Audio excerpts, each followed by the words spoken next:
तो अब से जो हमारा सेशन रहेगा वो रिकॉर्डेड सेशन रहेगा ही। ठीक है, इसकी जो वीडियो होगी वो जैसे ही सेशन कंप्लीट होगा उसके 2-3 घंटे बाद आप मेरे यूट्यूब चैनल पे अपलोड हो जाएगी, वहां से भी आप इसको एक्सेस कर सकते हो, देख सकते हो। BLLB थर्ड सेमेस्टर के स्टूडेंट्स के लिए आज की क्लास है, जो है इंडियन कॉन्ट्रैक्ट एक्ट। जो हमारा पहली बार एक लॉ का सब्जेक्ट इंट्रोड्यूस हो रहा है। पहले आपने सेकंड सेमेस्टर में लॉ ऑफ टॉर्ट जरूर पढ़ा होगा, लेकिन वो एक कॉडिफाइड लॉ नहीं है, मतलब उसका कोई अलग से बेयर एक्ट नहीं है।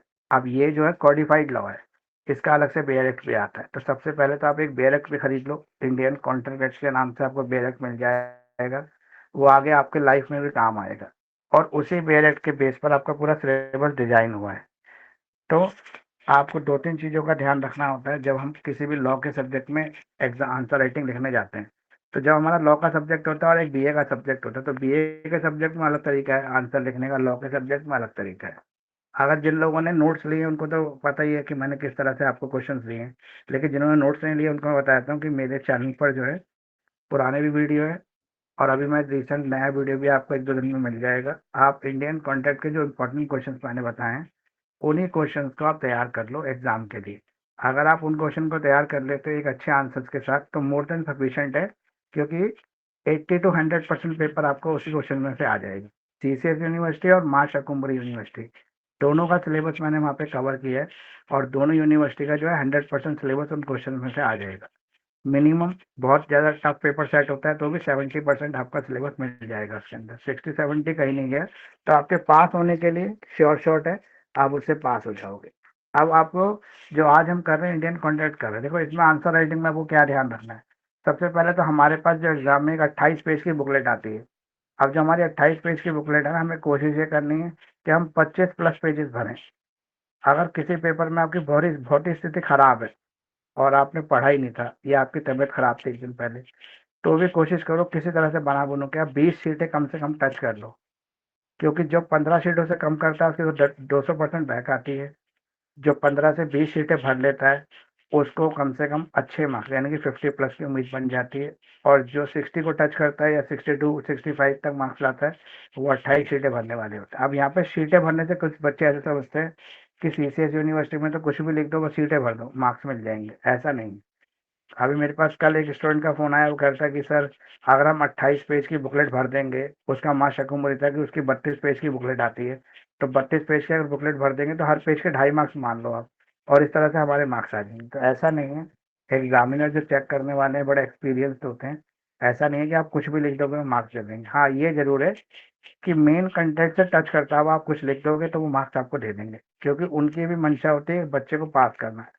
क्योंकि CCS यूनिवर्सिटी वाले जो टीचर हैं जो चेक करते हैं वो भले बड़े अच्छे टीचर हैं, उनकी मंशा ये रहती है कि हर बच्चे की ना पास कर दें, किसी की बैक ना आए, तो वो दे देते हैं। अब तो आपका पिछले साल से इन्होंने ग्रेस मार्क्स भी इंट्रोड्यूस कर दिए।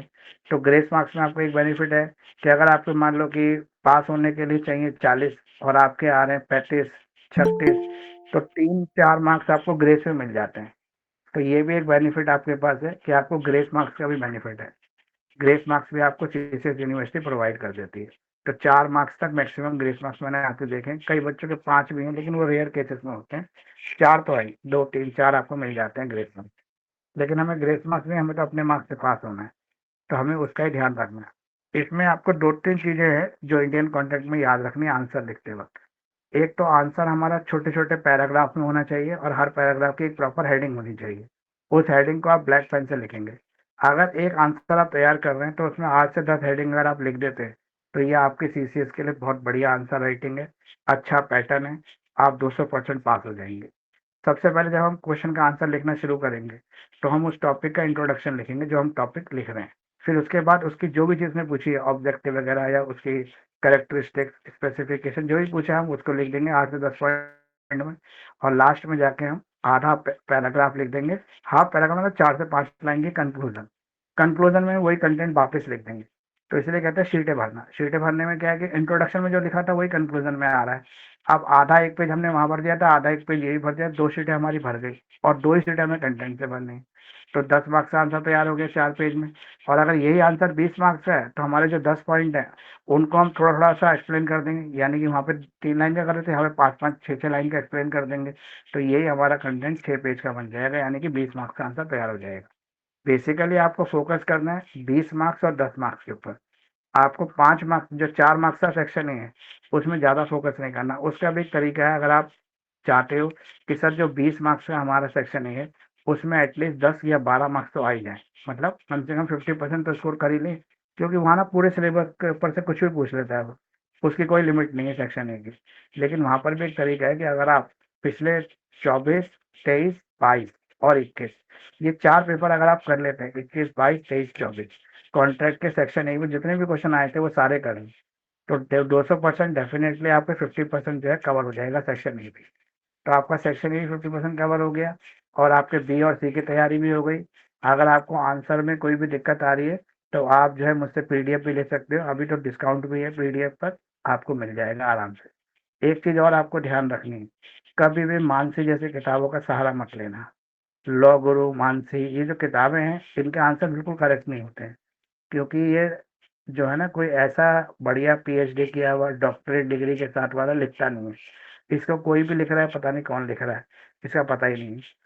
तो इसलिए ऐसी बुकों पर बिल्कुल विश्वास ना करें। अभी आप नए स्टूडेंट हैं ना, अभी आपने 1 साल ही हुआ है आपको ज्वाइन किए हुए बी एल एल बी, तो इसलिए आपको पता होना जरूरी है कि आपको इस तरह की बुक पर बिल्कुल भरोसा नहीं करना। ये बुक बिल्कुल भरोसे लायक नहीं है। ये जरूरी नहीं कि आप आंसर मुझसे लें, आप जो है इन्हीं क्वेश्चंस को गूगल पे सर्च करें, और गूगल का आंसर नहीं लिखना।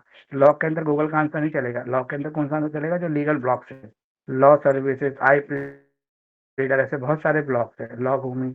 उन ब्लॉक्स पे ना बहुत सारे जो हमारे जैसे स्टूडेंट हैं, रिसर्चर है, टीचर हैं, वो ब्लॉक्स लिखते हैं किसी एक टॉपिक के ऊपर। उस ब्लॉक्स में से आपको अपना आंसर निकालना है, पूरा पूरा ब्लॉक नहीं उठा के लिख देना है। पूरा पूरा ब्लॉक उठा के लिख दोगे तो आप बहुत लंबे लंबे आंसर हो जाएंगे। उसमें से आपको काम की चीज़ लिख लेंगे।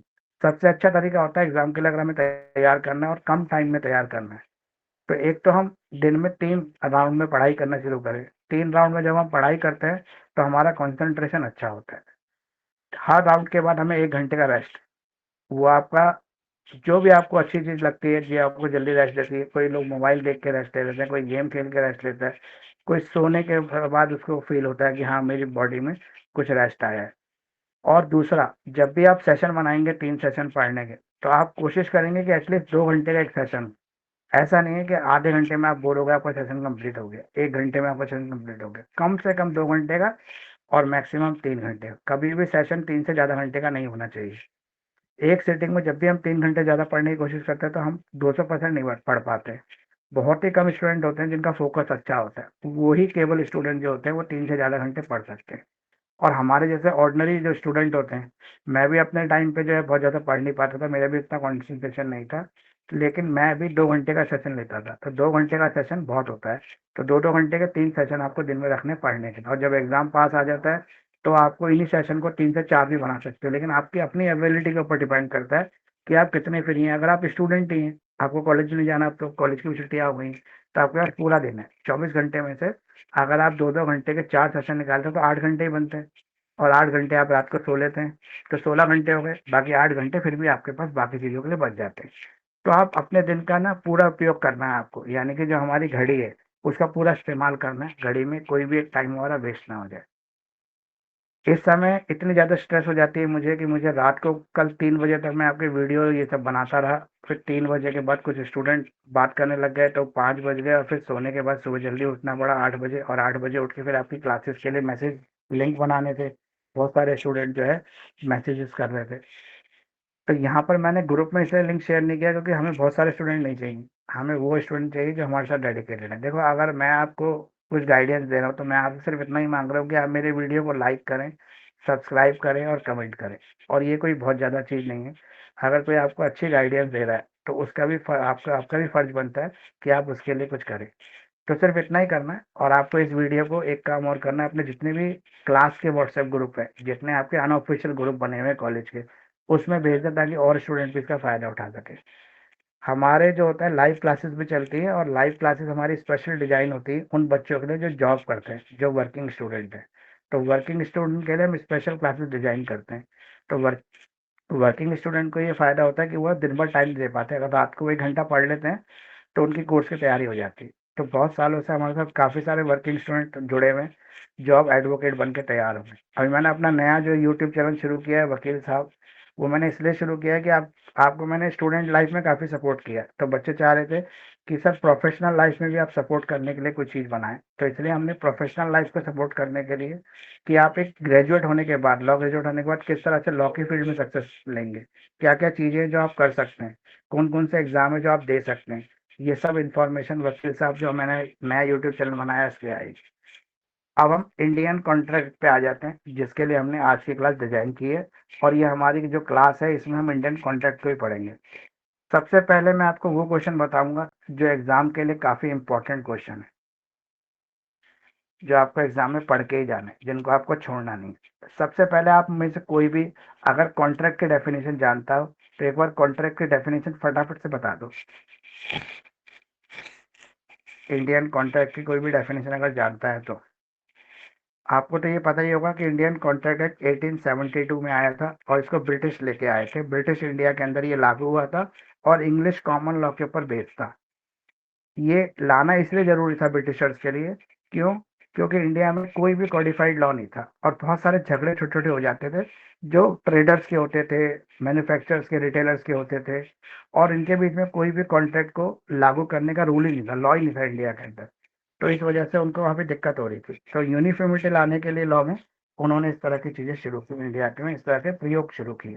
तो ये प्रयोग काफी सफल भी रहे, और जब हम फ्री हुए तो हमने इसी एक्ट को एज इट इज अपना लिया, कुछ चेंजेस करके इंडिया के अकॉर्डिंग इसको अपना लिया। अब मैंने आपसे कॉन्ट्रैक्ट की डेफिनेशन पूछी, लेकिन आप में से कोई नहीं बता पाया, तो एग्जाम सर पे आ रहा है, अगर अभी भी पढ़ना शुरू नहीं करोगे तो कब पढ़ना शुरू करोगे? तो अब आप पढ़ना शुरू कर दो। मैं आपको बताता हूँ, देखो कॉन्ट्रैक्ट में मैं आपको सिंपल तरीके से बताता हूँ कि कॉन्ट्रैक्ट में दो पार्टियां होनी जरूरी है, एक ऑफर और एक ऑफरिंग।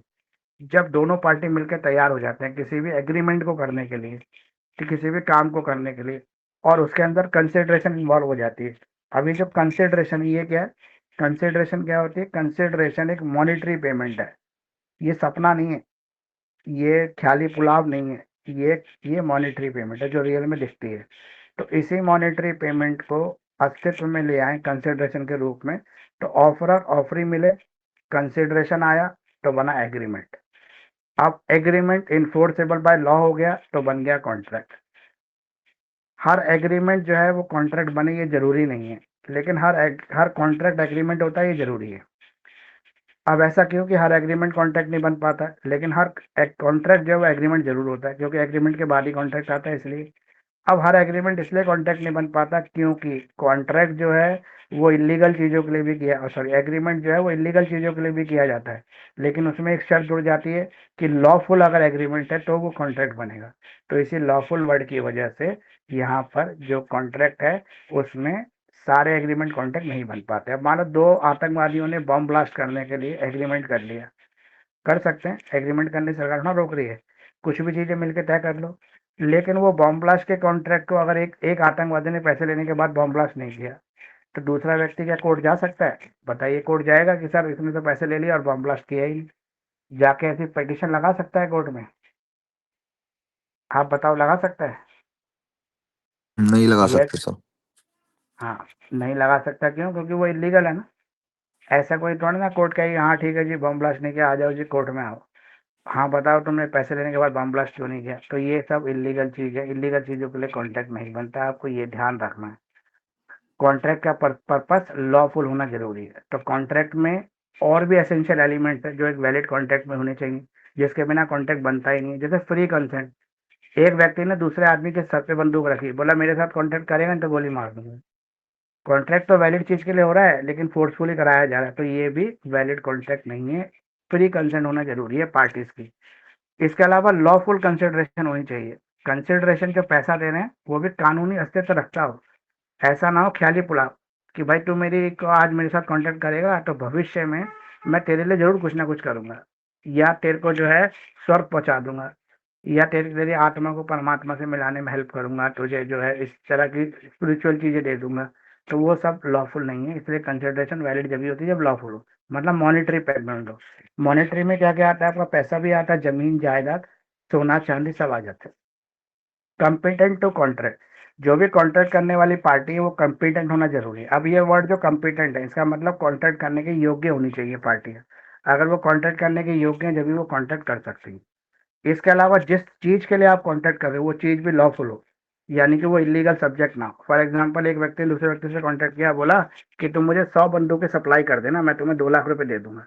अब भैया बंदूक सप्लाई करना तो ये इलीगल काम हो गया, तो इसलिए ये कॉन्ट्रैक्ट नहीं बनेगा। तो एसेंशियल में ये भी आता है। इसके अलावा कोई भी ऐसी चीज जो सरकार ने वॉइड डिक्लेयर कर रखी हो, उसके लिए आप कॉन्ट्रैक्ट करते हो तो वो इलीगली होगा, वो कॉन्ट्रैक्ट नहीं कहलाएगा। तो मैंने आपको जल्दी से जो बताया था, एक बार फिर से बता दो कॉन्ट्रैक्ट क्या होता है।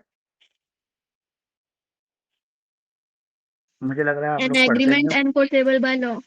सर। हाँ, an agreement enforceable by law. हाँ इसके अलावा कौन कौन सर। होता है कॉन्ट्रैक्ट में? ऑफर होना चाहिए सबसे पहले। एक व्यक्ति ऑफर देगा, दूसरा व्यक्ति उसको एक्सेप्ट करेगा, तो क्या बन जाएगा? वो प्रॉमिस बन जाएगा। प्रॉमिस में हम जोड़ देंगे कंसिडरेशन, तो क्या बन जाएगा? एग्रीमेंट बन जाएगा। और एग्रीमेंट अगर इन्फोर्सेबल बाय लॉ है तो क्या बन जाएगा? कॉन्ट्रैक्ट। तो अगर आपके पास पेन है, लिखने के लिए नोटबुक है, तो फटाफट से लिख लो, offer plus acceptance is equal to promise, promise plus consideration equal to agreement, agreement which enforceable by law equal to contract. तो इसको आगे आप एग्जाम में फटाफट से डेफिनेशन भी बना लोगे, एसेंशियल्स भी आ जाएंगे इसके अंदर, और ये आपका क्विक पॉइंट हो गया जिसको दिमाग में डालते ही आप एकदम से आंसर तैयार कर लोगे एग्जाम में। अब अगर हम बात करें कॉन्ट्रैक्ट की, तो कॉन्ट्रैक्ट के अंदर हमने एक चीज सबसे पहले बोला, ऑफर होना चाहिए जी। अब ऑफर भी तो प्रॉपर हो। मान लो एक को अपनी गाय बेचनी है, भैंस बेचनी है, उसने धीरे से अपने घर में बोला, अपने घर के कमरे में चिल्ला के बोला, अब मैं भैंस बेचना चाहता हूँ, कोई खरीदना चाहे तो आ जाए। भाई सुन कौन रहा है इसको? तुम अगर घर में बोल रहे हो, तो इसलिए ऑफर का प्रॉपर होना जरूरी है।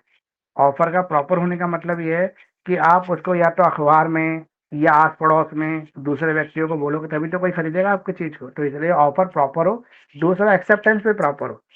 अब ए ने तो अपने आस पड़ोस में सबको बोल दिया गांव में कि मैं अपनी भैंस बेचना चाहता हूँ।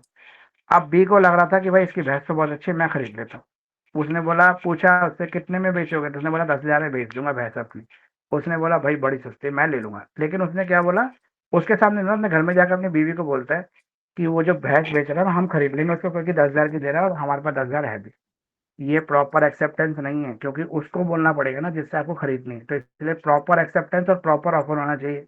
तो एक तो ये पॉइंट आ गया आपका जब आप इसके आंसर को लिखोगे। इसके अलावा और पॉइंट तो मैंने आपको बताई कि जैसे लॉफुल कंसिडरेशन, कैपेसिटी। कैपेसिटी का मतलब होता है कॉन्ट्रैक्ट करने वाला कैपेबल होना चाहिए। कैपेबल होने का मतलब ये होता है वो 18 साल से बड़ा हो, वो दिमागी रूप से स्वस्थ हो, वो दिवालिया ना हो, वो पागल ना हो। इस तरह के व्यक्ति कॉन्टैक्ट नहीं कर सकते। ठीक है। और मैंने आपको क्या बताया था? मैंने आपको फ्री कंसेंट बताया था, मैंने आपको लॉफुल ऑब्जेक्ट बताया था। ठीक है। और ये काम पॉसिबल होना जरूरी है। मान लो एक व्यक्ति ने कॉन्टैक्ट किया, अगर तो हिमालय पर्वत पर चढ़ जाएगा तो मैं तुझे 2 लाख रुपए दे दूंगा। अरे भाई हिमालय पर्वत पर चढ़ना आसान काम थोड़ी ना है। तो ऐसी चीज के लिए कॉन्टैक्ट करते हो तो वो कॉन्टैक्ट नहीं कहलाता। इम्पॉसिबल चीज के लिए कॉन्टैक्ट नहीं कर सकते। ठीक है। किसी ने किसी को बोला कि अगर तू 2 मंजिल से कूद जाएगा और बच जाएगा तो मुझसे पैसे ले लेना। अरे भाई ये कॉन्टैक्ट नहीं है, इम्पॉसिबल चीज है, जान का खतरा है। ऐसा कोई भी चीज जो सरकार ने डिक्लेयर कर रखी हो वर्ड, वो कॉन्टैक्ट करते हो तो वो भी कॉन्टैक्ट नहीं कहलाता। ये आपको चीजें ध्यान रखनी। तो ये पहला आपका ऐसा क्वेश्चन हो गया जो बहुत सारे और क्वेश्चन को कवर करेगा आपके एग्जाम के अंदर। अब एक चीज और, जैसे मैंने आपको थोड़ी देर पहले ही बता दिया था, भाई वैलिड एक्सेप्टेंस वैलिड ऑफर क्या होता है, तो आपको समझ में भी तुरंत आ गया था कि वैलिड ऑफर और वैलिड एक्सेप्टेंस होता क्या है। अब मुझे फटाफट से रिवाइज करवा दो कि वैलिड ऑफर और वैलिड एक्सेप्टेंस क्या है, जल्दी से। वैल वैलिड ऑफर सर की कहने का मतलब कि जैसे कि कोई चीज जो मतलब कि हो सके, पॉसिबल हो। हाँ, मतलब अगर हम बेच रहे हैं किसी चीज को, तो हम एक वैलिड सोर्स से तो बताएं सबको कि हम बेचना चाहते हैं। अगर मैं अपने घर में बैठ के शोर मचाऊंगा तो कौन सुनेगा उसको? तो वो उसे कहते हैं वैलिड ऑफर। और वैलिड एक्सेप्टेंस उसके कान तक पहुंचनी चाहिए जो ऑफर देने वाला है। अगर उस तक नहीं पहुंचाते हो, कान तक पहुंचाने का मतलब मोबाइल से फोन करके पहुंचा दो, लेटर लिख के पहुंचा दो, ठीक है, उसके पास जाके उसके सामने बोल दो, कोई मैसेज भिजवा दो किसी और व्यक्ति के थ्रू, ये होता है प्रॉपर एक्सेप्टेंस। अब एक होता है जर्नल ऑफर, ये भी आपको पूछा जाता है क्वेश्चन को, पेपर में क्वेश्चन पूछा जाता है, what is general offer. General offer ये होता है जो सबके लिए होता है, public as a whole open होता है। आप किसी शोरूम में गए, वहां पे एक शर्ट टंग रही है, उस शर्ट पे प्राइस टैग लगा हुआ है 500 रुपए। आपने बोला, शर्ट ली, ट्रायल रूम में गए, पहन के देख लिया, आपको पसंद आ गई, आपने पेमेंट करके खरीद लिया। ये भी कॉन्ट्रैक्ट था जो ऑफर के थ्रू हो रहा था। उसने ऑफर किया ना टैग लगा के 500 रुपए, और आपने उसको एक्सेप्ट करा ट्रायल के थ्रू, पसंद आ गई, आपने पेमेंट करके खरीद लिया, तो कॉन्ट्रैक्ट कंप्लीट हो गया। ये जर्नल ऑफर है। ये किसी व्यक्ति को नहीं दिया जा रहा, ये सबको दिया जा रहा है। जो सबको दिया जाए वो जर्नल ऑफर है। इसका एक बहुत फेमस केस है जो आपको एग्जाम में आएगा लिखने के लिए, या आप लिख सकते हो आंसर के लिए। Carlill versus carbolic small ball company. ये आप नोट कर लो, एक पेन पे कॉपी लेके बैठा करो, नोट कर लिया करो। Carlill versus carbolic small ball company, ये इन्फ्लुएंजा का केस है। इसको आप पढ़ लेना, यूट्यूब पे मिल जाएगा। इसमें एक लेडी कार्लिल थी जिसने एक दवाई को खरीदा न्यूज़पेपर में ऐड देखकर कि भाई जो भी इस दवाई को खाएगा उसको इन्फ्लुएंजा नहीं होगा। उसने वो दवाई खाई और उसको इन्फ्लुएंजा हो गया। इस अखबार में ये बोला गया था अगर फिर भी आपको इन्फ्लुएंजा हो जाता है तो हम आपको 100 पाउंड देंगे, मतलब अगर बीमार हो गए तो 100 पाउंड मिलेगा। वो लेडी बीमार हो गई, उसने कोर्ट में केस कर दिया कि भाई मैं दवाई खाने के बावजूद बीमार हो गई, लाओ मुझे 100 पॉइंट दो। तो कोर्ट ने बोला कि भाई इसको देने पड़ेंगे 100 पॉइंट। जबकि कंपनी ने बोला अरे ये तो जर्नल ऑफर था, हमने कोई इसका नाम लेके थोड़ी ना ऑफर दिया है, हमने तो अखबार में ऐड दी थी। तो कोर्ट ने बोला भाई general offer public as a whole खुला होता है, जो भी एक्सेप्ट कर ले तो उसके बाद आपका कॉन्ट्रैक्ट ऑटोमेटिकली बन गया। तो इसे कहते हैं ये। अब अगर मान लो कोई कॉन्ट्रैक्ट पूरा नहीं करता तो आपके पास क्या तरीका है कॉन्ट्रैक्ट को पूरा करवाने का? चल कोर्ट में जाएंगे, एनफोर्सेबल बाय लॉ, मतलब। यानी कि हाँ। हम कोर्ट में जाके पिटीशन लगाएंगे, शिकायत करेंगे, और हमारी शिकायत पर कोर्ट कार्रवाई करेगा अगर प्रॉपर कॉन्ट्रैक्ट बना हुआ है तो। अब एक क्वेश्चन और आता है आपको एग्जाम में, valid consideration. What is valid and lawful consideration? अब ये वैलिड और लॉफुल कंसिडरेशन क्या है, मैं थोड़ी देर पहले ही आपको बताया है। वैलिड सर जो मान्यता प्राप्त हो, जिसमें मतलब कि वैलिड हो जो चीज का, कि हाँ भाई ये हो सकता है, जैसे कि फोर्स में ना करा गया हो, नहीं नहीं जबरदस्ती ना करा नहीं, गया। वैलिड कंसिडरेशन वो नहीं है। वैलिड कंसिडरेशन है जो कानून कहता है, ये कंसिडरेशन। जैसे मान लो किसी को आपने सपना दिखाया कि भाई तू मेरे साथ ये कॉन्ट्रैक्ट कर ले, मैं तुझे एक दिन बहुत बड़ा आदमी बना दूंगा, तो वो सपना नहीं बेचना आपको, सोना चांदी पैसा, ये है कंसिडरेशन।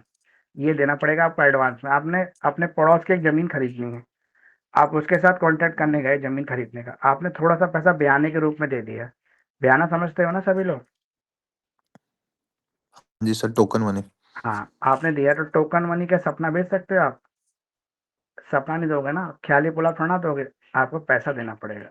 सोना चांदी भी पैसा ही है, शेयर वारंट भी पैसा है, जो चीज पैसा है वो दोगे आप। ठीक है, तभी ये वैलिड कंसिडरेशन बने। तो लॉफुल कंसिडरेशन का मतलब यही है, मॉनेटरी पेमेंट होनी चाहिए। अच्छा, कंसिडरेशन कब अनलॉफुल हो जाती है बताओ? ऐसे कौन से कंसिडरेशन है जो गैर कानूनी? कोई भी सामान जो फॉरबिडन बाय लॉ, जैसे गैर कानूनी हथियार। अभी एक लाल किले पर जो ब्लास्ट हुआ था उसमें एक लड़की डॉक्टर पकड़ी गई थी शाहीन, उसकी गाड़ी से असॉल्ट राइफल राइफल मिली। तो असॉल्ट राइफल अगर कोई आपको दे रहा है, भाई ये रख लो कंसिडरेशन में, ये तो मॉनिटरी है, इसकी तो मार्केट में वैल्यू है 2 लाख रुपए की आती है, लेकिन वो गैर कानूनी है, लाइसेंस वाले नहीं है, उसको बेचने का उसके पास ऑथराइज राइट नहीं है। तो ऐसे कंसिडरेशन को वैलिड कंसिडरेशन नहीं माना जाता। ठीक है, कोई सोना किसी का चुरा के ले आया, किसी ने किसी का आईफोन स्नैचिंग करके आपको दिया कंसिडरेशन में, वो सब चीजें फॉरबिडन बाय लॉ है, वो अनलॉफुल चीज है। जो किसी कानून को तोड़ता हो वो चीज अनलॉफुल कंसिडरेशन में आती है।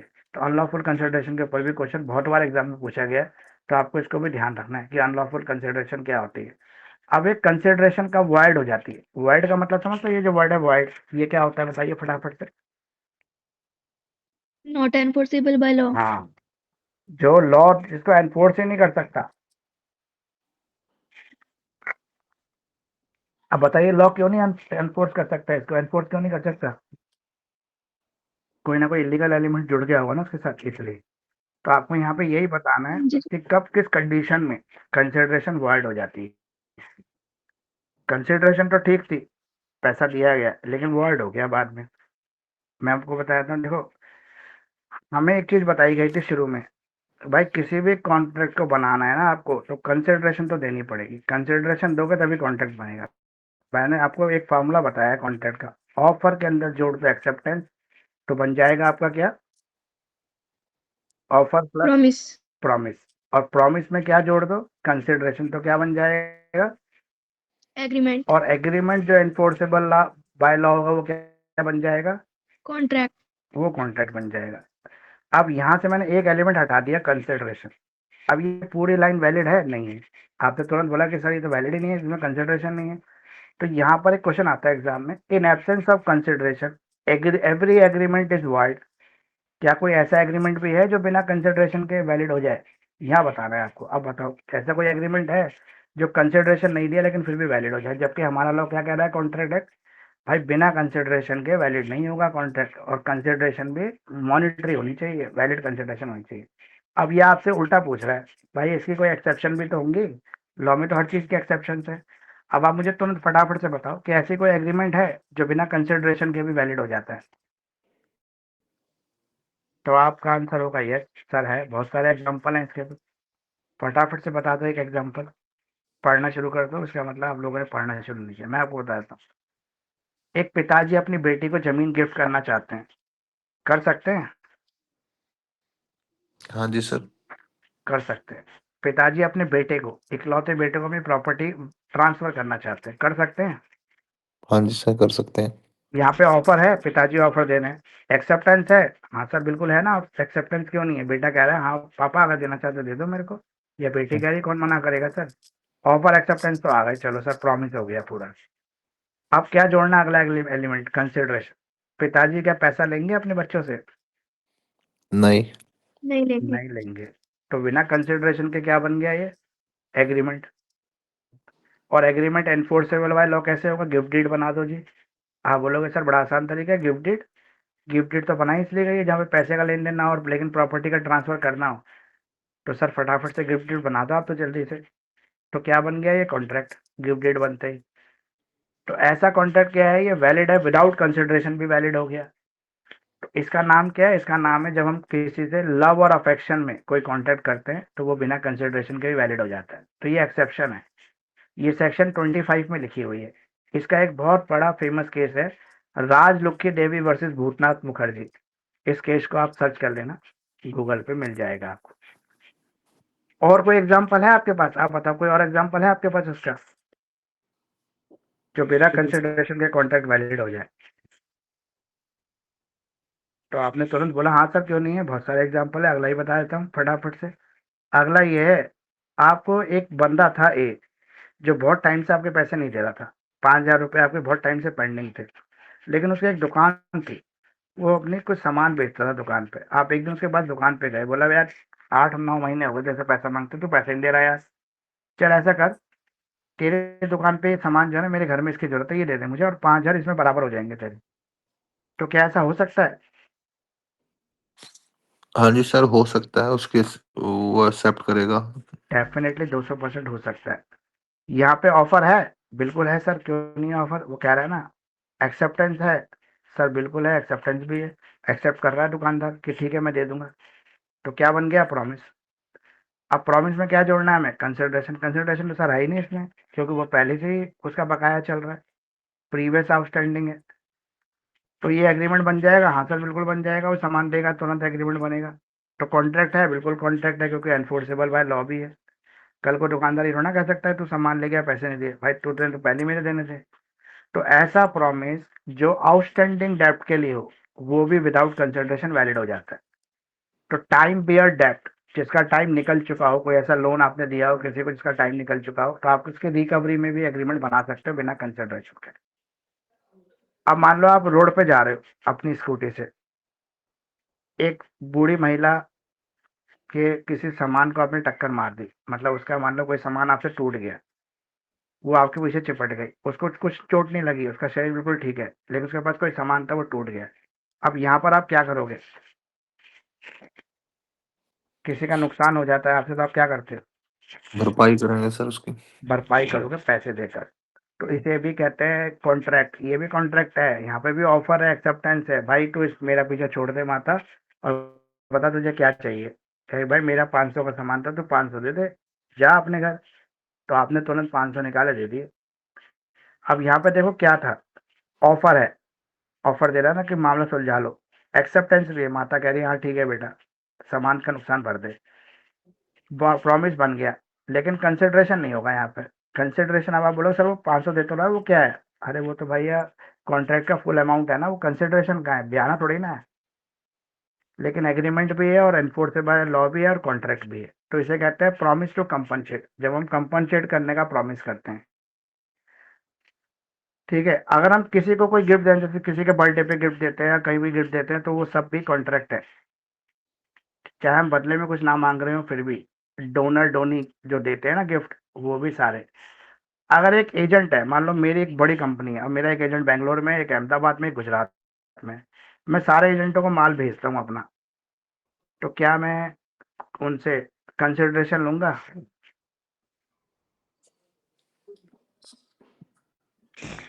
कंसिडरेशन तो नहीं लूंगा ना मैं उनसे, क्योंकि वो तो मेरी एजेंसी है ना। तो जहां पर हम माल तो भेज रहे हैं, देखो वो मुझे फोन करेगा, सर 100 प्रोडक्ट कम है, फटाफट भेज दो, तो ये ऑफर आपने बोला ठीक है भेज रहा हूँ, ये एक्सेप्टेंस, प्रॉमिस बन गया। आप ये बोलोगे उसको, एजेंट को, अरे भाई पहले तो मुझे दो दो 500 प्रोडक्ट चाहिए ना, 200 प्रोडक्ट का एडवांस भेज दे। क्यों भेज बोलोगे? ऐसे बोलोगे नहीं ना। आप बोलोगे अच्छा जो पिछला माल बिक गया हो ना, तो उसका पैसा भेज देना, बाकी ये माल तो मैं भेज रहा हूँ आपको। तो यहाँ पे बिना कंसिडरेशन के माल जा रहा है। तो ये भी आपके जो है ऐसे एग्रीमेंट है जो बिना कंसिडरेशन के हो रहे हैं। एक और होता है, आपके दोस्त को पैसे की बहुत जरूरत है लेकिन आपके पास पैसा नहीं है, लेकिन आपको उसकी मदद करनी है। आपने बोला यार मेरे पास तो पैसा नहीं पर मैं तेरी गारंटी दे दूंगा, तू पैसा ले ले उधार, मैं तेरी गारंटी देने के लिए तैयार हूं। वो जाता है किसी पैसे वाले के पास, बोलता है भाई साहब मुझे 20,000 रुपये की सख्त जरूरत है, और मैं जाता हूँ उसके साथ, बोलता हूँ अरे भाई देख तेरा पैसा अगर ये नहीं देगा तो मुझसे ले लियो, मेरी गारंटी है ये पैसा देगा 3 महीने में, अगर नहीं देगा तो तुम 3 महीने बाद मुझसे पूरा 20,000 ले लीजिए। तो इसे कहते हैं बेलमेंट एग्रीमेंट। ये भी कॉन्ट्रैक्ट है, लेकिन इसमें भी वो नहीं है, क्या नहीं है इसके अंदर, कंसिडरेशन नहीं, क्योंकि वो फ्री में अपनी गारंटी दे रहा है, तो वो भी बंद गया। अगर 3 महीने बाद वो पैसा नहीं देगा ना, ओरिजिनल जो उधार ले रहा है, तो ये बंदा देगा जो गारंटी दे रहा है, क्योंकि ये भी कॉन्ट्रैक्ट की पार्टी बन गया। चैरिटी, अगर आप कहीं पे चैरिटी कर रहे हो, तो चैरिटी तो आपको पता है सर, ये तो क्लियर है, चैरिटी में तो कोई कंसिडरेशन होती ही नहीं है। आपको फोन आया विधवा आश्रम से कि भाई हमारे आश्रम में ना महिलाओं के लिए कुछ साड़ियों की जरूरत है, आप दे सकते हैं? आपने कहा हाँ ये तो अच्छा काम है, मैं तो देने के लिए तैयार हूँ, कोई दिक्कत नहीं मैं दे दूंगा। आपने ऑफर एक्सेप्ट कर लिया, प्रॉमिस बन गया, लेकिन आप ये थोड़ा बोलोगे अच्छा 2,000 साड़ी चाहिए, आप मुझे 500 साड़ियों का एडवांस भेज दो, तो क्या आप बेच थोड़ा रहे, आप चैरिटी कर रहे हो। तो ये भी कॉन्ट्रैक्ट जो है बिना कंसिडरेशन के वैलिड है। तो ये क्वेश्चन बहुत इंपॉर्टेंट है, एग्जाम के लिए काफी बार रिपीट होता है। अब अगला क्वेश्चन जो मैं आपको बता रहा हूँ, ये भी क्वेश्चन बहुत रिपीट होता है एग्जाम में। हु इज माइनर, माइनर कौन है और माइनॉरिटी क्या है? अब आप मुझे जल्दी से फटाफट बता दो कि इंडिया में किसको माइनर कहते हैं। माइनर सर पॉपुलेशन के हिसाब से, माइनर नहीं की नहीं नहीं नहीं नहीं नहीं, एज एज के एज हिसाब के हिसाब से। एज के हिसाब से सर, जो वोट Who नहीं, is under the age of 18 years? जो बिल्कुल वोट करेक्ट। वोट नहीं दे सकता। 18 साल से जो भी है वो हमारा इंडियन मेजोरिटी एक्ट के हिसाब से माइनर है, लेकिन इंडियन कॉन्ट्रैक्ट एक्ट कहता है जो 21 साल से कम है वो कॉन्ट्रैक्ट नहीं कर सकता। तो 21 साल 18 साल दोनों ही लिखोगे आप एग्जाम में। अब आप मुझे ये बताओ एक माइनर को क्या क्या फायदा है। आप मा- माइनर हो, मान लो सर कि आप 18 साल के हो या आप 17 साल के हो, आप माइनर हो। सर आप कॉन्ट्रैक्ट पड़ोस, हाँ आप पड़ोस में गए, उससे 20,000 रुपये उधार लिया है, मतलब 3 महीने वापस कर दूंगा, फिर आपने बोला मैं नहीं वापस कर रहा, तो वो आपके खिलाफ कोर्ट जा सकता है। नहीं सर। हो जा सकता सर। तो ये माइनर का फायदा हो गया। तो माइनर जो है किसी भी कॉन्ट्रैक्ट के अंदर जो है बेनिफिशियरी तो बन सकता है, मतलब फायदा तो ले सकता है, लेकिन उसके लॉस को नहीं ले सकता। तो minor can be beneficiary, beneficiary हो सकता है लेकिन लॉस में हिस्सेदारी नहीं होगी उसकी। कोई भी अगर एग्रीमेंट है माइनर के साथ किया जाता है, जैसे वो पड़ोस में गया 20,000 रुपये ले आया, तो वॉइड एब इनिशियो हो जाएगा। अब ये जो वर्ड आया हमारा लैटिन वर्ड वॉइड एब इनिशियो, इसका मतलब क्या है फटाफट बता दो। A contract which is void from the very beginning of the contract. हाँ, नल फ्रॉम द बिगनिंग, बिगनिंग से ही शून्य, शून्य कॉन्ट्रैक्ट, जीरो कॉन्ट्रैक्ट स्टार्टिंग। अगर कोई भी रेटिफिकेशन होता है एग्रीमेंट में जो माइनर के साथ किया जाता है, वो एक्सेप्टेबल नहीं है, परमिटेड नहीं है। अगर माइनर की कोई लाइबिलिटी आप डिसाइड कर रहे हो, तो कोई लाइबिलिटी नहीं बनती है माइनर की। माइनर का कोई गार्जियन है, अगर वो कॉन्टेक्ट करता है माइनर के बिहाफ पर और उसके नेसेसिटीज के लिए करता है, फॉर एग्जांपल माइनर के जीवन को बचाने के लिए इलाज करवाना जरूरी है, वो बीमार हो गया और उसका कोई है नहीं इलाज कराने वाला, और उसकी जगह उसका गार्जियन कोई कॉन्ट्रैक्ट साइन कर देता है कि ठीक है तुम लोन दे दो, ये माइनर अपनी प्रॉपर्टी से चुका दे, तो वो वैलिड है, क्योंकि वहाँ पे लाइफ नेसेसिटीज की बात हो रही है। जैसे मान लो फॉर एग्जाम्पल एक माइनर अकेला है, जैसे कोविड-19 आया था तो बहुत सारे बेचारे दोनों हस्बैंड वाइफ मर गए, बच्चे अनाथ रह गए, तो उनके लिए कोर्ट ने गार्जियन अपॉइंट कर दिए, उनके प्रॉपर्टी में से ही गार्जियन को देख रहे हैं। तो वहां पर उनका जो फूड का खर्चा है, स्कूल एजुकेशन का खर्चा है, कपड़ों का खर्चा है, यानी कि बेसिक लाइफ नेसेसिटीज का जो खर्चा है वो कॉन्ट्रैक्ट कवर कर रहा है, और उसके लिए माइनर जिम्मेदार है। जब वो बड़ा होगा तो उसको वो सारा कर्जा चुकाना पड़ेगा। तो ये एक एक्सेप्शन भी है इसका, ठीक है। अगर क्या माइनर किसी ट्रेड यूनियन का मेंबर बन सकता है, तो डेफिनेटली बन सकता है, लेकिन उसको 15 साल से बड़ा होना चाहिए। और यहाँ पर भी माइनर केवल बेनिफिट में ही होगा मेंबर। ट्रेड यूनियन के ऊपर अगर कोई लाइबिलिटी आ जाए तो माइनर कुछ नहीं देगा। क्या माइनर के ऊपर कोई टॉर्ट वाला केस बना सकता है, चला सकता है टॉर्ट लाइबिलिटी का? तो नो, माइनर टॉर्ट लाइबिलिटी के लिए भी रिस्पॉन्सिबल नहीं। मतलब माइनर के ऊपर डिफॉर्मेशन का केस नहीं चलता। मान लो माइनर ने किसी को गाली गलौज कर दी, बोल रहे तू चोर है, बदमाश है, गुंडा है, तो वो उसके ऊपर कोर्ट में केस नहीं कर सकता कि इसने मेरा डिफॉर्मेशन किया है, क्योंकि भाई वो कहेगा मैं तो माइनर हूँ। माइनर के ऊपर कोई केस नहीं करता। क्या माइनर किसी स्किल एजुकेशन को ले रहा है, जैसे कोई आईटीआई कर रहा है और वहां से उसको अप्रेंटिसशिप मिल रहा है, मतलब कुछ पैसा मिल रहा है, तो क्या वो कॉन्ट्रैक्ट माइनर साइन कर सकता है? हाँ बिल्कुल कर सकता है ना, बेनिफिट के लिए तो कर ही सकता है। तो ये माइनर बहुत इंपॉर्टेंट है, आप इसको जरूर पढ़ना, छोड़ के मत जाना, ठीक है। अब आपको मैंने काफ़ी चीज़ें तो कॉन्टेंट में बता दी है, तो आपको समझ में भी आ गई होंगी चीज़ें, ठीक है। अब हम थोड़ा सा इसको और आगे चलते हैं और क्वेश्चंस को देखते हैं कि हमारे इंडियन कॉन्टिनेंट में और कौन सी चीज़ें, जब थोड़ा सा हम इसको डिफिकल्ट पोर्शन की तरफ ले जाएंगे। अभी तक आपको क्लास में कोई दिक्कत हो रही हो या कुछ समझ में ना आ रहा तो आप बोल सकते हैं मुझे। आ रहा है ठीक से समझ में? Yes, sir. सर आ रहा है सर समझ। अब हम कहें कि जो हमने शुरू में बोला फ्री कंसेंट, तो ये फ्री कंसेंट तो मैंने आपको बता ही दिया था भाई। फ्री कंसेंट का मतलब है कोई कॉर्जन ना हो। कॉर्जन मतलब षड्यंत्र से कोई हमारी मर्जी ना ले रहा हो, हमारे साथ कोई फ्रॉड करके हमारी रजामंदी ना ले रहा हो, हमें कोई मिस रिप्रेजेंटेशन झूठ झाट बोल के हमारी मर्जी ना हासिल कर रहा हो, कोई हमें अनड्यू इन्फ्लुएंस से हमारी मर्जी ना ले रहा हो, ठीक है। अनड्यू इन्फ्लुएंस समझते ही आप क्या होता है? जबरदस्ती हमें, जैसे फॉर एग्जाम्पल हमारा बॉस हमें ऑफिस में बोलेगा कि भाई तेरे को ये काम करना, तो हमें मजबूरी में करना पड़ेगा क्योंकि वो अनड्यू इन्फ्लुएंस है। हस्बैंड वाइफ को बोलेगा तो करेगी, लैंडलॉर्ड टेनेंट को बोलेगा तो करेगा, डॉक्टर पेशेंट को बोलेगा तब इलाज करूंगा, मेरा ये काम करेगा तो होगा। तो ऐसा अनड्यू इन्फ्लुएंस नहीं होना चाहिए। और मिस्टेक, गलती से कोई साइन हो गया हो तो वो भी जो है इनवैलिड हो जाएगा। तो ये हो गया आपका फ्री कंसेंट में। अब ऐसे कौन से ट्रेड हैं जो वॉइड है, मतलब ऐसे कौन से एग्रीमेंट है जो ट्रेड एग्रीमेंट है लेकिन वो वॉइड है? जैसे जुआ खेलने का एग्रीमेंट, ठीक है, इलीगल काम करने का एग्रीमेंट, ये सारे एग्रीमेंट जो है आपके वॉइड हैं। इनको गवर्नमेंट नहीं मानती है एग्रीमेंट। आपने दो व्यक्तियों ने जैसे लाल किले में बम ब्लास्ट करने का एग्रीमेंट बना लिया, वो सारे इलीगल एग्रीमेंट है। ऐसे कोई काम है जो सरकार ने रिस्ट्रेन कर रखे हैं, रोक लगा रखी है, जैसे जुआघर, सट्टा, इस तरह की चीजें सरकार ने रोक लगा रखी है। अगर कोई इस तरह के कॉन्ट्रैक्ट करने के लिए एग्रीमेंट करता है तो वो भी इनवैलिड है, ठीक है। अब ये हो गया आपका। इसके अलावा आपका आ गया मिस रिप्रेजेंटेशन। क्या होता है? देखो, मिस रिप्रेजेंटेशन का मतलब है किसी के साथ धोखेबाजी करना, मतलब उसको झूठी बातें बता के उसकी रजामंदी ले लेना, मिथ्या वर्णन करना, ये आता है आपका मिस रिप्रेजेंटेशन। अब आपको मैंने फ्रॉड भी बता दिया, मिस रिप्रेजेंटेशन भी बता दिया। इसके अलावा हम देखते हैं अब क्या हमारा इंपॉर्टेंट बचा है इसके अंदर। ये है आपका मिस्टेक। देखो, दो तरह की मिस्टेक बताई गई है हमारे इंडियन कॉन्ट्रैक्ट के अंदर। एक बताई गई है मिस्टेक ऑफ लॉ, एक बताई गई है मिस्टेक ऑफ फैक्ट। दोनों में क्या फर्क है? कानून के अंदर मिस्टेक ऑफ लॉ बिल्कुल अलाउड नहीं है, लेकिन मिस्टेक ऑफ लॉ जो है कानून के अंदर अलाउड है। लॉ अलाउ करता है, परमिट करता है कि हाँ ये हो सकता है किसी व्यक्ति से मिस्टेक ऑफ फैक्ट हो गया हो। फॉर एग्जाम्पल, मान लो आपकी मम्मी ने सुबह सुबह बोला भाई आपकी ना बहन आने वाली है आज संडे को, तो तुम सुबह जल्दी से जाके पनीर ला के रख देना घर में। ये आपको एक रात पहले ही बोल दिया गया था, लेकिन आप थोड़ा रात को लेट तक फिर से सुबह लेट उठे तो आप भूल गए पनीर लाना। 12 बजे अचानक से मम्मी को याद आया, उन्होंने बहुत गुस्सा किया आपको। तो यहाँ पर आपको कोई सजा नहीं हो सकती क्योंकि मिस्टेक ऑफ फैक्ट किया है आपने।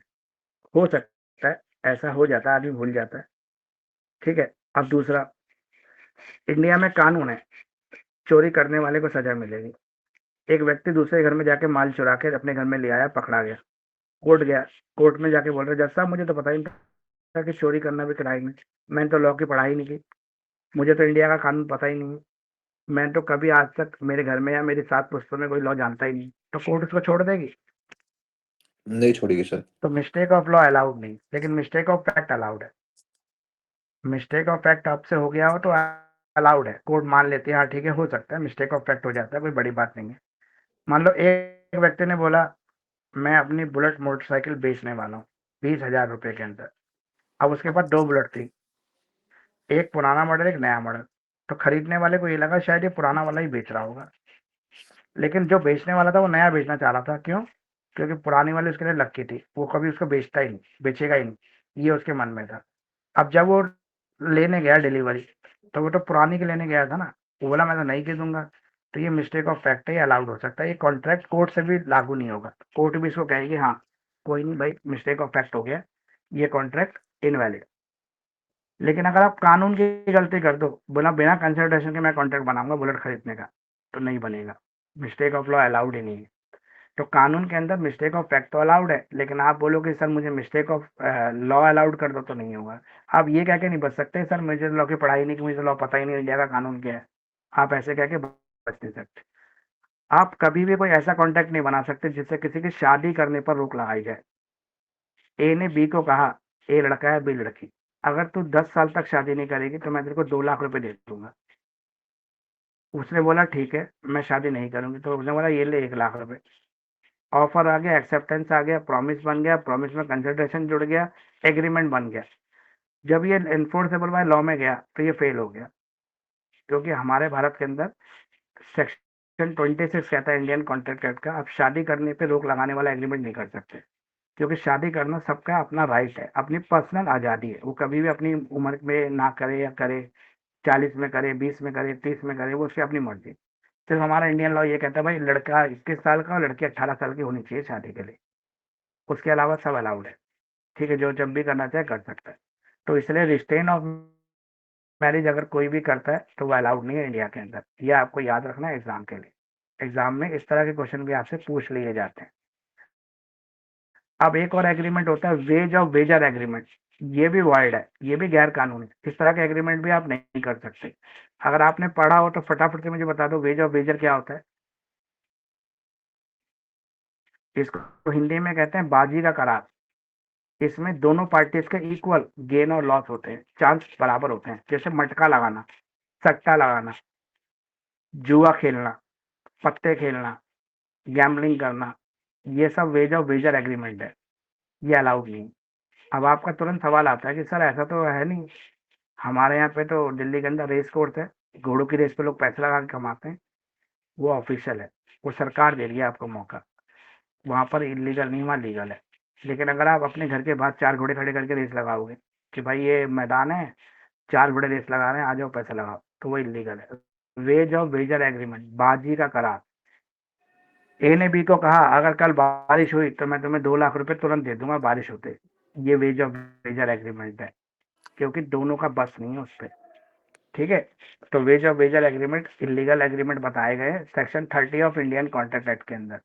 ये क्वेश्चन अच्छी तरह से तैयार करना, वेज ऑफ वेजर एग्रीमेंट पिछली बार 2023 में आया था और अब भी आ सकता है, वेज ऑफ वेजर इंपॉर्टेंट है आपके लिए। वेजर और कौन होता है ये आपको पता होना चाहिए, इस एग्रीमेंट में क्या क्या चीजें हैं और इसके एक्सेप्शन क्या है। अब वेज ऑफ वेजर एग्रीमेंट आप ये कहते हैं अच्छा सर बारिश, इसका मतलब तो जो हम कॉन्ट्रैक्ट करते हैं, इंश्योरेंस बनाते हैं किसी से, तो सर वो भी तो इलीगल हो गया। इंश्योरेंस में तो ये था अगर बंदा बीमार हो गया, हेल्थ इंश्योरेंस लिया, तो इंश्योरेंस कंपनी उसके पेमेंट करेगी, नहीं वो लीगल है, क्योंकि सरकार उसको ऑथराइज कर रही है। तो जिस चीज को सरकार ऑथराइज कर दे वो लीगल है। ठीक है,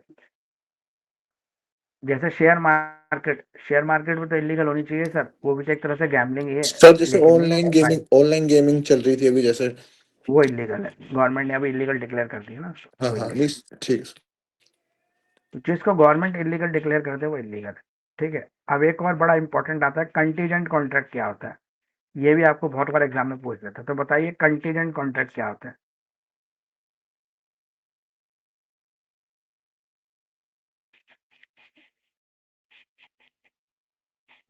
contingent contract is a contract do or not to do something, ना करने या करने के लिए होता है ये, some event collateral to such contract does or does not happen. देखो ये कंटीजेंट कॉन्ट्रैक्ट संभावना वाला कॉन्ट्रैक्ट है।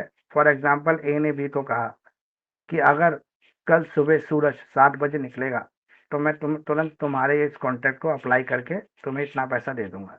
तो ये किसी इवेंट के होने या ना होने के ऊपर डिपेंड कर रहा है। अगर इवेंट हुआ तो कॉन्ट्रैक्ट इन्फोर्स हो जाएगा, इवेंट नहीं हुआ तो कॉन्ट्रैक्ट अनफोर्सेबल हो जाएगा, वो इन्फोर्स नहीं होगा।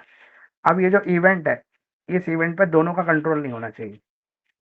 जैसे फॉर एग्जाम्पल ए ने बी को कहा अगर तू अपनी नौकरी छोड़ देगा ना कल की डेट में तो मैं तुम्हें 20,000 रुपये दे दूंगा, तो ये जो है कंटीजेंट कॉन्ट्रैक्ट नहीं है, क्योंकि 20,000 कमाने के लिए नौकरी छोड़ भी सकता है। लेकिन अगर उसने बोला कि भाई कल अगर तुझे ऑफिस से आते ही बस मिल गई या तुझे कैब मिल गई आधे घंटे में 15 मिनट में, तो मैं तुम्हें पैसे दे दूँ, क्योंकि यहाँ पे पॉसिबिलिटी है, मिल भी सकती है और नहीं मिल सकती। तो ऐसे कॉन्ट्रैक्ट एग्रीमेंट जो होते हैं वो कंटीजेंट कॉन्ट्रैक्ट में आ जाते हैं। तो कंटीजेंट कॉन्ट्रैक्ट में परफॉर्मेंस कंडीशनल होती है, कंटीजेंसी होती है इसके अंदर, और ये इंपॉर्टेंट है, आपका सेक्शन 32, 33, 34 इसको कवर करता है। तो ये आप जरूर तैयार कर लेना कंटीजेंट कॉन्ट्रैक्ट। इसके अलावा एक डिफरेंस भी आप तैयार कर लेना आप, कंटीजेंट कॉन्ट्रैक्ट और वेजिंग कॉन्ट्रैक्ट में, वेज ऑफ एग्रीमेंट जो होता है उसमें क्या फर्क है। एक और इम्पॉर्टेंट कॉन्ट्रैक्ट है आपका क्वासी कॉन्ट्रैक्ट, ये आपने पढ़ा भी होगा और एग्जाम में आता भी है। क्वासी कॉन्ट्रैक्ट का मतलब क्या है, मैं आपको एक साधारण भाषा में इसको बता देता हूँ। मान लो कि आपको बहुत भूख लग रही थी, 1 बजने वाला है, आपको भूख लगने लगी, आपने जोमेटो में ऑर्डर कर दिया पिज्जा के लिए, लेकिन आपने गलती कर दी, आपने हाउस नंबर तो दे दिया अपना, लेकिन आप फ्लोर बताना भूल गए। आप रहते थे फर्स्ट फ्लोर पे, डिलीवरी वाला आया, उसने देखा भाई कोई एड्रेस तो लिखा ही नहीं है इसके ऊपर। अब आपका ऑर्डर जो था प्रीपेड था, लेकिन उसने देखा एड्रेस नहीं है, तो उसको लगा कि शायद ये ग्राउंड फ्लोर का ही होगा, अगर इसमें फ्लोर नहीं लिखा तो एड्रेस लिखा है। उसने ग्राउंड फ्लोर की बेल बजाई, एक लड़की आई, उसने बोला मैडम आपका पिज्जा। उसको लगा कि उसके भाई ने शायद उसके लिए भेजा हो, क्योंकि उसने उसके भाई को बोला था कि मुझे भूख लग रही है, कुछ भिजवा दो। उसने वो एक्सेप्ट कर लिया, बोला पेमेंट, बोले मैडम पेमेंट हो चुकी है आप, वो चला गया डिलीवरी करके। अब आपको तो पहली भूख लग रही थी, आधा घंटा हो गया, भाई डिलीवरी वाला आया नहीं, आपने जोमेटो के कॉल सेंटर में कॉल की, कंप्लेंट की। उन्होंने बोला कि मैडम आपका तो डिलीवर हो गया है, देखो डिलीवरी बॉय ने स्टेटस अपडेट किया, मेरे को तो मिला ही नहीं, मेरे पैसे वापस करो। अब डिलीवरी बॉय से जब पूछा गया तो उसने बोला मैं तो ग्राउंड फ्लोर पे, तो जाओ फटाफट ग्राउंड फ्लोर से पिज्जा लेकर फर्स्ट फ्लोर में दे दो। वो ग्राउंड फ्लोर की बेल बजाता है, वो कहती मैंने तो खा लिया पिज्जा। तो यहाँ पे ऑटोमेटिक कॉन्ट्रैक्ट बन गया, जो है क्वासी कॉन्ट्रैक्ट। किसके बीच में बना ऑटोमेटिक कॉन्ट्रैक्ट, पिज्जा कंपनी जो डिलीवर कर रही थी जोमेटो, और उस लड़की जिसने पिज्जा को खाया।